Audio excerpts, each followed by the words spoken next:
What's up, guys and gals? Mirrormask here, out on the scoot today. I'm tethered to my, I just installed my new USB dual port 3.0 so I can charge my camera and everything while I'm riding. I got my accessory bar mounted on here. Let me see if I can tilt that down so you guys can see it. Oh, well, better views up under here. See, it just bolts on right here. And now I've got this bar here. It's the accessory bar. Pretty cool.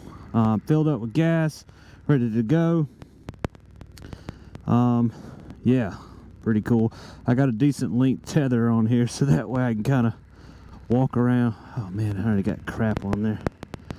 Whatever. So I can kind of do a walk around, and the tether will reach. I'm back from the film festival. Everything went great. It was awesome. I had a blast. Let me figure out how I want to set that. I think just like that'll be fine. I had fun. Met a lot of cool people, a lot of industry people. It was awesome. I'm out here today trying to do some break-in miles because, you know, since I've been at the festival, I hadn't been able to ride my scooter because I've been in North Alabama and not down here. So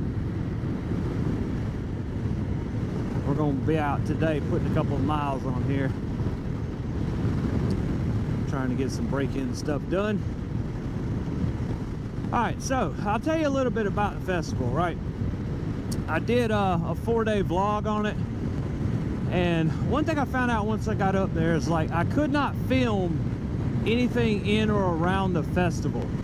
So most of my vlogging was me just at my house that I rented, or in the car, or outside the side of the building. And I did not know that. When I first went up there, I thought I was going to be able to take you guys with me inside and everything, but then I found out, nah, that's a no-go. Because all the films there, none of them have ever been shown publicly. That's one of the things about that festival, is if they've been shown publicly, they can't be shown at the festival. So I didn't know all that till I was there. So it turns out I couldn't film anything in or around, or the award show or anything, because any details, anything like that about any films that may get caught on camera, I could get in trouble for that. So I did not know that, but all's good. I mean, I still think I had some pretty decent vlogs. I mean, they weren't as cool as I wanted them to be, but I was able to slide in some photos of me on the red carpet and all that kind of stuff. So that was fun. That was cool.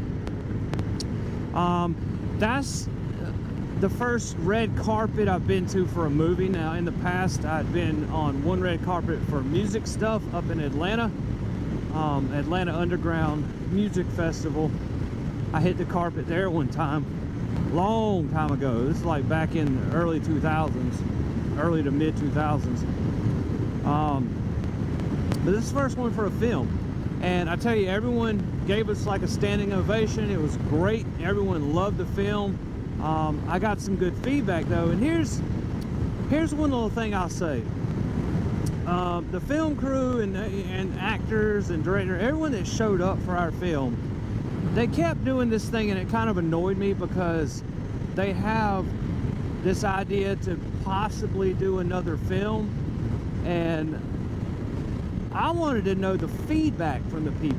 You know, that's why I went up there as an actor. I wanted to know what's feedback. What could I have done differently? What could I have done better? Did you enjoy the film? What could the film have done differently or better? Or, you know, things like that. So I talked to everybody. Now, this University of North Alabama is like I think it's the largest film school in Alabama. So, you know, these are students and professors and professional actors and you know, professional industry people that come to this festival at this university, the George Lindsay Film Festival. And these people's input is valuable. It's important. It's very valuable because they're all in, that's what they do for a living. You know, you understand what I'm saying? So I value their input on my performance, on the movie's performance, you know, give me some feedback. And I got a ton of feedback on things that could have been done differently, or the movie was too long, or certain scenes in the movie were too long, or certain scenes were inaccurate, you know, things like that, that I have, you know, I see as valuable information. Now, everyone else, just when our stuff was over every time, everybody just left. They'd go out shopping or go out to eat or whatever, and I would stay there for hours just talking to people, you know, because I want to do this. You know what I'm saying? Like, this is not just a one-off thing for me. You know, I've enjoyed being in front of a camera ever since I can remember. Like, that's why I do YouTube. That's why I do all kinds of media stuff in the past. You know, music, whether it be art, whether it be photography, whether it be YouTube, whether it be live streaming, whether it be whatever. And, you know, people... I've had people ask me before, like on my YouTube channel, like, man, don't you want your channel to get like really huge, or you know, are you sad that your channel's not big? And here's the thing I want people to understand. All right, one of the reasons I do YouTube is to just keep myself in front of a camera. I know that sounds crazy, but if you're an actor, you understand what I mean by that. Keep yourself in front of a camera. You know, you're constantly getting used to the idea of there's a camera pointed at you. So when you go to do a scene, you're used to cameras, but you don't freeze, I guess is what I'm saying. You're not like, oh my God, there's a camera. Because I've spent, you know, half my life in front of a camera, you know, in one way or another. So to me, it doesn't, that's one less thing I worry about when I'm on set. Like, I could care less if there's a camera pointed at me, because I'm used to it. So that's one of the reasons I do YouTube. Another is to just, you know, keep myself sharp on ad-libbing and telling live jokes, or, you know, just talking, just being comfortable talking just on the fly, on command, so to speak. You know, so there's hidden reasons as to why I do YouTube and all that kind of stuff. It's not just that I want to vlog so that I can be a big vlogger or nothing like that. It has nothing to do with any of that. I mean, I enjoy creating content as practice for me, and you know, in hopes that maybe other people can get enjoyment out of the content I create. Alright, so that being said, I did meet some cool people. I met a couple of actors. They had a couple of big name actors there. And they had, what is this? Oh, that was a deep bump there. They had, Will Fetters was there, Oscar nominated writer for A Star Is Born, the latest adaptation, because I think A Star Is Born's been adapted 4 times already since the 50s till now. And he got Oscar nominated for his adaptation of it. So he had some valuable information. I mean, see, these are people that I sought out to talk to, and I made it a point to talk to. So now, you know, I've got a friend in Will, you know. I mean, we talked for a while, and there was one point where I don't know how I wound up, but it was me, him, and his friend Mike, who's also an award-winning screenwriter and director, Michael Johnson, who's also an assistant professor at the university. But it was just us 3 walking down the street. I mean, for a good 30-40 minutes, and we just talking and shooting the shit and talking about life. And, you know, I didn't bug him on a bunch of questions on film stuff. I mean, I just wanted to know him as a person, you know. And yeah, dude, I mean, overall it was just fun. It was a blast, man. Like, I want to go to more of them. But I will say this, I think they're great for directors and film crew and stuff like that. I don't know how good film festivals are for actors to go to. Some of them, yes. It's like this one had, it wasn't just showing films. I mean, they had some actors workshops and some actors Q&A and stuff like that, that I wanted to go to. And the director up there, I cannot remember her name. I want to say her name's like Cynthia or something like that. Her name slips my mind right now. but she was the director of the whole festival and everything, and she just kind of like, she saw how ambitious I was, and from the moment she saw me and recognized that, she just kind of took me under her wing, and she would kind of guide me through the festival, like, hey, you know, there's this Q&A happening, you need to go to that. Okay, and so I go to that. Then she's like, hey, they're having an actor's workshop, it's in this building, you need to be there. Okay, all right, cool, I'm going. And you know, she's like, you know, I hope I see you next year at the festival. You need to get into more films. You know, you have talent. And I was like, oh, well, I appreciate it. You know, like, I'm just real eager, because like, I want to do this. But the problem is, you know, I don't have any connections, and it's real hard to get started in that industry when you have no connections. It's the same way that it took me a while to establish a foothold in photography, because I had no connections when I first started. I had to make connections, and it takes time. It's not like you just go on a website and boom, and now you've got all these connections. It just doesn't work that way. So it takes time, and you have to be dedicated, and you have to go to stuff. Like when I was learning photography, I learned it from the ground up, and I went, you know, to classes. I did online classes, I did courses, I did, you know, I pushed myself, tested myself, entered in competitions, failed, you know what I'm saying, failed over and over and over, and I just kept getting up, and I just kept getting better. That's what you got to do, like with acting, like with everything, like anything that's in the art or media world. Like, you have to understand, you have got to pound the pavement with it. You know what I'm saying? Like, no one's going to do this stuff for you. You've got to do it on your own and by yourself and with discipline. You've got to. It's not going to happen by itself. You don't just sit at home. You don't go act in a movie and then just sit at home and shit happens for you. It doesn't work that way. You know, if you act in a film, then you need to go out and promote the film. You need to talk to people. You need to make connections. You need to get people to see your performance. Because anybody can be in a film. You can take a camera and go out in your front yard right now and make a film. But that doesn't mean that you know anybody that's going to watch it. It doesn't mean that you know people that are going to ask you, hey, what's your latest thing? Can I see it? I mean, you don't have connections. You got to make them. So network, that's a huge thing. And that's kind of where I'm at right now, is networking. I've got some friends in the industry. I need to make some phone calls to them and just ask for some guidance. Like, hey, you know, I know you guys know that I'm interested in getting into this and everything, but I'm finally making these phone calls. What do I need to do? Where do I need to go? Who do I need to talk to? Where do I begin? Like, I'm not asking people to hold my hand. Just point me in the right direction in the beginning, and I will make my way from there. You know, that's how it has to happen. But yeah, so anyway, overall, the festival was fun. I had a blast.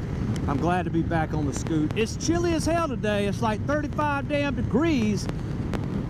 I tell you, for the last few weeks, it's just been overcast and raining and cloudy, and we had a bunch of tornadoes yesterday, and not necessarily in my town, but all around us and all in the southeast. What was I gonna say? Oh yeah. So this is the first sunny day I've had. There's barely any clouds in the sky. First sunny day we've had in weeks. And I just happen to not have to work today, so that's awesome. I'm able to outride my scooter today. So I'm super happy about that. I mean, I tell you, the whole time I was at the festival, I was enjoying myself, but I was thinking, like, man, I wish I had my scooter up here, like, but there's no way. I couldn't have rode this thing up there. There's no way. Like, that's just too damn far. I'd ride that far on a scooter if I had nowhere to be, if that makes sense. If I had no set destination and no time to be there by, and I just out riding, yeah, I could totally do that. But yeah, I had a rental car, I had a place rented, I had to check in by a certain time, I had to leave by a certain time. There was just all these factors that was like, you know, I can't do it on a scooter. I'm pressed for time. You know, I can't do that. So I didn't take this up there. It would have been great for breaking it in, but yeah, no, it wouldn't work.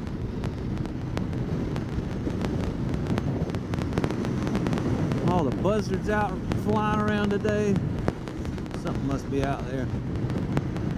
I tell you what though, my legs are staying a lot warmer on this, you know, because of the shield. That's one of the reasons I like scooters. You can just tuck your legs in like this and they don't freeze to death like they do on a motorcycle.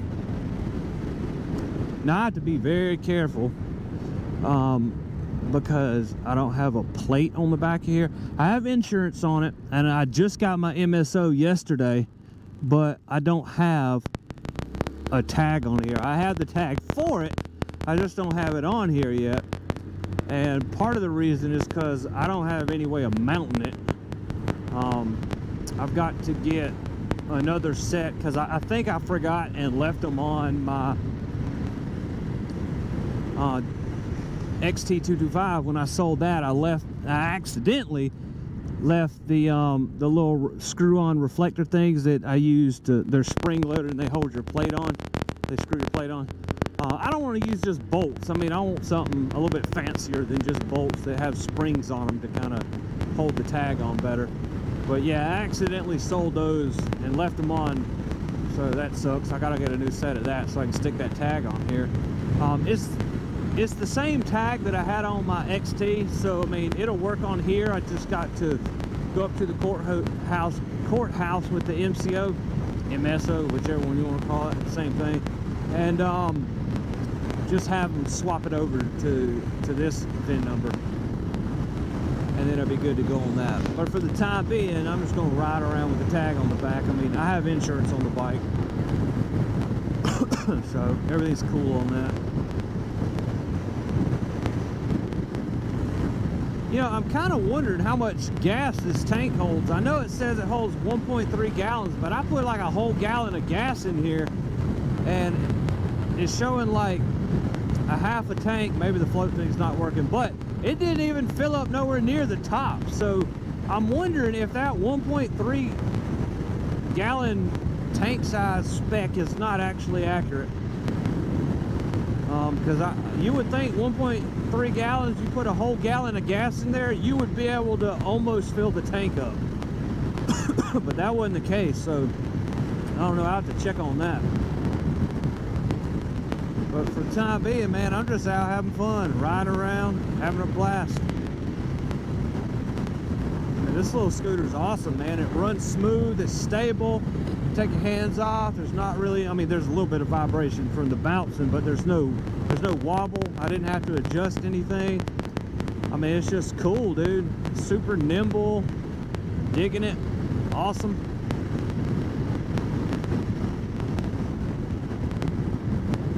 And you know, I mean, as you break the bike in, you know, you'll get a higher top end. That's just right now. I guess I'm at 50. It's about 60. I can get it up to about 60. Right now, 65, maybe even 70 once it breaks in a little bit more. But I'm gonna go ahead and wrap this video up. It's a little chilly.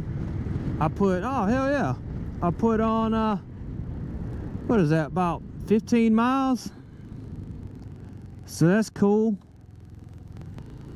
Awesome. Hit down this mud. But I will see you guys in the next video. Make sure to like, comment, subscribe if you like the content. Stick around to the end of the video. Got some clickable links on my end screen, as well as my Patreon link if you want to support the channel a little bit more than subscriptions and stuff. I mean, feel free to become a Patreon. The link's below in the description. All my gear and everything, my Amazon links are also in the description. And I'll see you guys in the next video. You guys take care. Mirrormask out. Peace.